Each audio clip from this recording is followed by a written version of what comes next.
So hi guys, welcome, ಸ್ವಾಗತ ನನ್ನ YouTube ಚಾನಲ್ಗೆ. ಮತ್ತು ನಾನು ಇವತ್ತು ಮಾತಾಡೋದು ನಿಮ್ಮ ತಮ್ನೇಲ್ ನೋಡಿದಾಗೆ ಕರ್ನಾಟಕ ಅರಣ್ಯ ಇಲಾಖೆಯಲ್ಲಿ ಇರುವ ಹುದ್ದೆಗಳಿಗೆ ಕಾಲ್ ಮಾಡಿರೋದಕ್ಕೆ ಅಪ್ಲೈ ಮಾಡೋದು ಹೇಗೆ ಅಂತ. ಫಸ್ಟು ಬನ್ನಿ ಕ್ರೋಮಲ್ಲಿ ಹೋಗಿ ನಾವು ಸರ್ಚ್ ಮಾಡೋಣ. ಕರ್ನಾಟಕ ಫಾರೆಸ್ಟ್ ಡಿಪಾರ್ಟ್ಮೆಂಟ್ ಅಂತ ಸರ್ಚ್ ಮಾಡಿದ್ರೆ ಫಸ್ಟ್ ಲಿಂಕಲ್ಲೇ ನಿಮಗೆ ಬರುತ್ತೆ. ಫಸ್ಟ್ ಲಿಂಕನ್ನೇ ಕ್ಲಿಕ್ ಮಾಡಿ. ನಾನು ಕೂಡ ಅಪ್ಲೈ ಮಾಡೋಕ್ಕೆ ಟ್ರೈ ಮಾಡಿರೋ ವಿಡಿಯೋ ನಾನು ಅಪ್ಲೋಡ್ ಮಾಡಿರೋದು ನೋಡಿ. ಹೆಂಗೆ ಅಂತ ಅಪ್ಲೈ ಮಾಡೋದಂತ ನಾನು ಪೂರ್ತಿ ತೋರಿಸ್ತೀನಿ. ಇದರಲ್ಲಿ ಪೂರ್ತಿ ತೋರಿಸೋದಕ್ಕಿಂತ ಎಲ್ಲಿವರೆಗೂ ನಾನು ಮಾಡಿದ್ದೀನಿ, ಎಲ್ಲಿವರೆಗೂ ಮಾಡೋದು ಅದು ಅಂತ ನಾನು ತೋರಿಸ್ತಿರೋದು. ಮತ್ತು ನೋಡಿ, ಆದರೆ ಯೆಲ್ಲೋ ಕಲರ್ ಮೇಲೆ ಕ್ಲಿಕ್ ಮಾಡಿ, ಕ್ಲಿಕ್ ಏರ್ ಟು ಅಪ್ಲೈ ಅಂತ ಈ ಥರ ತೋರಿಸುತ್ತೆ. ಅಲ್ಲಿ ಸೈನ್ ಅಪ್ ಮಾಡ್ಕೊಬೇಕು ನೀವು. ಅಲ್ಲಿ ರಿಜಿಸ್ಟರ್ ಇಯರ್ ಅಂತ ಕೊಟ್ಟರೆ ಈ ಥರ ಒಂದು ಇಂಟರ್ಫೇಸ್ ಓಪನ್ ಆಗುತ್ತೆ. ಆ ಇಂಟರ್ಫೇಸ್ ಓಪನ್ ಆದಮೇಲೆ ನೋಡಿ, ಫಸ್ಟು ನಿಮ್ಮ ನೇಮ್ ಕೇಳುತ್ತೆ. ನಿಮ್ಮ ನೇಮ್ನ ಫಿಲ್ ಮಾಡಿ. ಅದಾದಮೇಲೆ ಆ್ಯಸ್ ಪರ್ ಮಾಸ್ ಕಾರ್ಡ್ಗೆ ನಿಮ್ಮ ಮಾಸ್ ಕಾರ್ಡಲ್ಲಿ ಯಾವ ಥರ ಇದೆಯೋ ಅದೇ ಥರ ನೇಮ್ನ ಹಾಕಿ, ಮತ್ತು ನಮ್ಮ ಡೇಟ್ ಆಫ್ ಬರ್ತ್ ಇರುತ್ತೆ, ಡೇಟ್ ಆಫ್ ಬರ್ತ್ನ ಫಿಲ್ ಮಾಡಿ. ಡೇಟ್ ಆಫ್ ಬರ್ತ್ ಫಿಲ್ ಮಾಡಾದಮೇಲೆ ಮತ್ತು ಮಾಸ್ ಕಾರ್ಡ್, ನಿಮ್ಮ 10th ಮಾಸ್ ಕಾರ್ಡ್ ನಂಬರ್ ಅಥವಾ ನಿಮ್ಮ ಯಾವುದೇ ಒಂದು ಡಿಗ್ರಿ ಏನೋ ಒಂದು ಮಾಸ್ ಕಾರ್ಡ್ ಇದಾರಲ್ಲ, ಫಸ್ಟು 10th ಮಾಸ್ ಕಾರ್ಡ್ದು ನಂಬರ್ ಹಾಕಿ, ರಿಜಿಸ್ಟರ್ ನಂಬರ್ನ. ಮತ್ತು ಅದಾದಮೇಲೆ ನಿಮ್ಮ ಒ ಟಿ ಪಿ ತೊಗೊಳೋದಕ್ಕೆ ನಿಮ್ಮ ನಂಬರ್ನ ವೆರಿಫಿಕೇಷನ್ ಮಾಡಬೇಕು. ನಿಮ್ಮ ಮೊಬೈಲ್ ನಂಬರ್ನ ಫಿಲ್ ಮಾಡಿ. ಮೊಬೈಲ್ ನಂಬರ್ ಫಿಲ್ ಮಾಡಾದಮೇಲೆ ನಿಮಗೆ ಒಂದು OTP ಬರುತ್ತೆ. ಇದೊಂದು ಸಮಸ್ಯೆ ಇತ್ತು 1ನೇ ತಾರೀಕಿಂದ. ಇವತ್ತು ಆಗಲೇ 4ನೇ ತಾರೀಕು ನಮಗೆ ಈ ಸಮಸ್ಯೆನ ಬಗೆಹರಿಸ್ಕೊಟ್ಟಿದ್ದಾರೆ ವೆಬ್ಸೈಟವರು. ನೆನ್ನೆ ನಾನು ನೈಟ್ ಚೆಕ್ ಮಾಡಿದಾಗ್ಲೂ ಕೂಡ ಅದು ಸಿಸ್ಟಮ್ ಈಸ್ ನಾಟ್ ಅವೈಲೇಬಲ್ ಅಂತ ಬರ್ತಿತ್ತು. ಆದರೆ ಇವತ್ತು ಬೆಳಗ್ಗೆ 5 ಗಂಟೆಗೆ ನಾನು ಚೆಕ್ ಮಾಡಿದಾಗ ಎಲ್ಲ ವೆಬ್ಸೈಟ್ಗಳು ಓಪನ್ ಆಗಿದೆ, ಮತ್ತು OTPಗಳು ಕೂಡ ಬರ್ತಾಯಿದೆ. ಮತ್ತು ನೋಡಿ, ನಾನೀಗ ನಂಬರ್ ಹಾಕ್ಬಿಟ್ಟು OTPಗೆ ವೆಯ್ಟ್ ಮಾಡಿದ್ದೆ. ನೋಡಿ, ನನಗೆ ಬಂದಿದೆ OTP. ಆ OTPನ ನಾನು ಫಿಲ್ ಮಾಡಿ ಈಗ ವೆರಿಫೈ ಅಂತ ಕೊಟ್ಟರೆ ಅದು ವೆರಿಫೈ ಆಗುತ್ತೆ. ಮತ್ತು ಕೆಳಗಡೆ ಬಂದರೆ ಕೆಳಗಡೆ ಬರೀ ಅದೇ ನಿಮ್ಮ ಇಮೇಲು, ಅದು ಆಪ್ಷನಲ್ಲು. ಇಮೇಲ್ ನೀವು ಹಾಕ್ಲಬೋದು, ಇಲ್ಲ ಅಂದ್ರಿಲ್ಲ.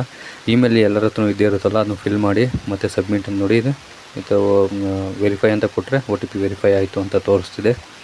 ಮತ್ತು ನೋಡಿ, ನಿಮ್ಮ ಒಂದು ಇಮೇಲ್ ಹಾಕಿ ರಿಜಿಸ್ಟರ್ ಅಂತ ಕೊಟ್ಟರೆ ಈ ಥರ ಬರುತ್ತೆ. ಮತ್ತು ಇದು ಅದೇ ನಿಮ್ಮ ರಿಜಿಮೆಂಟಲ್ ನಂಬರ್ ಬಂತು, ನಿಮಗೆ ಮೆಸೇಜ್ ಬರುತ್ತೆ. ಇವಾಗ ಮತ್ತೆ ಲಾಗಿನ್ ಆಗೋದಕ್ಕೆ ತೋರಿಸುತ್ತೆ ನೋಡಿ. ರಿಜಿಮೆಂಟಲ್ ನಂಬರ್ ನಿಮ್ಮ ಮೆಸೇಜಲ್ಲೇ ಇರುತ್ತೆ, ಅದು ನೋಡ್ಕೊಳ್ರಿ. ರಿಜಿಸ್ಟರ್ ನಂಬರ್ನ ನೋಡಿಕೊಂಡು ಅದು ಒಂದು ಸ್ಕ್ರೀನ್ಶಾಟ್ ತೆಗೆದು ಇಟ್ಕೊಳ್ಳಿ, ಒಂದು ಸೇಫ್ಟಿ ಪರ್ಪಸ್ಗೋಸ್ಕರ. ಮತ್ತು ನೋಡಿ, ರಿಜಿಸ್ಟರ್ ನಂಬರ್ನ ಹಾಕಿ. ಮತ್ತು ನೀವು ಡೇಟ್ ಆಫ್ ಬರ್ತ್ ನೀವು ಫಿಲ್ ಮಾಡಿದ್ರಲ್ಲ ಲಾಗಿನ್ ಆಗಬೇಕಾದ್ರೆ, ಅದೇ ಲಾಗಿನ್ನ ಡೇಟ್ ಆಫ್ ಬರ್ತ್ನ ಇಲ್ಲಿ ಫಿಲ್ ಮಾಡಿ. ಮತ್ತು ನಿಮಗೆ ಲಾಗಿನ್ ಅಂತ ಕೊಟ್ಟರೆ ನಿಮಗೆ ಅದೊಂದು ಇಂಟರ್ಫೇಸ್ ಓಪನ್ ಆಗುತ್ತೆ ನೋಡಿ. ಇವಾಗ ತೋರಿಸ್ತೀನಿ ನೋಡಿ. ನನ್ನ ಒಂದು ರಿಜಿಸ್ಟರ್ ID ಹಾಕ್ತೆ, ಮತ್ತು ಡೇಟ್ ಆಫ್ ಬರ್ತ್ ಸೆಲೆಕ್ಟ್ ಮಾಡ್ತಾಯಿದ್ದೀನಿ. ಡೇಟ್ ಆಫ್ ಬರ್ತ್ ಸೆಲೆಕ್ಟ್ ಮಾಡಾದಮೇಲೆ ನೋಡಿ, ಡೇಟ್ ಆಫ್ ಬರ್ತ್ ಸೆಲೆಕ್ಟ್ ಮಾಡಿ ಜಲ್ದಿ.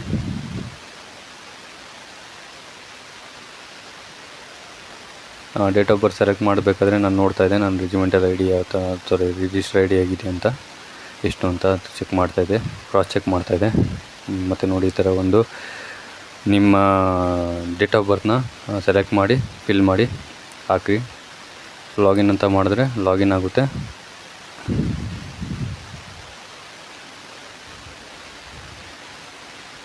ನೋಡಿ, ಲಾಗಿನ್ ಆದಮೇಲೆ ಈ ಥರ ಒಂದು ಇಂಟರ್ಫೇಸ್ ಬರುತ್ತೆ. ಈ ಥರ ಒಂದು ಇಂಟರ್ಫೇಸ್ ಬಂದರೆ ಆ ಬ್ಲೂ ಮಾರ್ಕ್ ಇದೆಯಲ್ಲ, ಅದನ್ನು ಕ್ಲಿಕ್ ಮಾಡಬೇಕು. ಇನ್ನೂ ಒಂದು ಸರಿ OTP ಬರುತ್ತೆ, ಅದು ನೀವು ಅಪ್ಲೈ ಮಾಡೋದಕ್ಕೆ. ಅದು ಬಂದಿತ್ತು OTP, ನೀವು ರಿಜಿಸ್ಟರ್ ಆಗೋದಕ್ಕೆ. ಇದು ಅಪ್ಲೈ ಮಾಡೋದಕ್ಕೆ ಒಂದು OTP ಕೇಳ್ತಾರೆ. ಆ OTPನ ನೀವು ನಿಮ್ಮ ಮೊಬೈಲ್ ನೀವು ರಿಜಿಸ್ಟರ್ ಆಗಿರ್ತೀರಲ್ಲ ಅದೇ ನಂಬರಿಗೆ ಬರುತ್ತೆ. ಅದು OTP ಹಾಕಿದ ತಕ್ಷಣ ನಿಮಗೆ ನೋಡಿ ಓಪನ್ ಆಗುತ್ತೆ. ಇಲ್ಲಿ HK ಪ್ರಾವಿಷನ್ ಒಂದೈತೆ, ನಾನ್ HK ಅಂತ ಒಂದೈತೆ. ನಿಮ್ಮ HKಗೆ ಬಂದರೆ HKಗೆ ಸೆಲೆಕ್ಟ್ ಮಾಡಿರಿ, ನಾನ್ HKಗೆ ಬಂದರೆ ನಾನ್ HKಗೆ ಸೆಲೆಕ್ಟ್ ಮಾಡಿರಿ, ಮತ್ತು ಪ್ರೊಸೀಡ್ ಅಂತ ಕೊಡಿ. ನೋಡಿ, ನಮ್ಮದು ನಾನ್ HKಗೆ ಬರುತ್ತೆ. ನಾನ್ HKಗೆ ನಾನು ಕೊಟ್ಟೆ, ಮತ್ತು ಪ್ರೊಸೀಡ್ ಅಂತ ಕೊಡ್ತೀನಿ.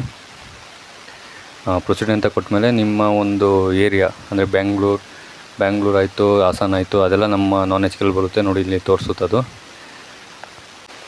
ಬೆಂಗಳೂರು ಆಯಿತು, ಹಾಸನ ಆಯಿತು, ಮತ್ತು ಮೈಸೂರು ಆಯಿತು, ಎಲ್ಲ ನನ್ನ ನಾನ್ HKಲ್ಲಿ ಬರುತ್ತೆ. ಅದಕ್ಕಿಂತ ಮುಂಚೆ ನೀವು ಅದನ್ನು ಡೌನ್ಲೋಡ್ ಅಂತ ತೋರಿಸುತ್ತೆ ನೋಟಿಫಿಕೇಷನ್ನ, ಅದನ್ನು ಡೌನ್ಲೋಡ್ ಮಾಡ್ಕೊಳ್ಳಿ.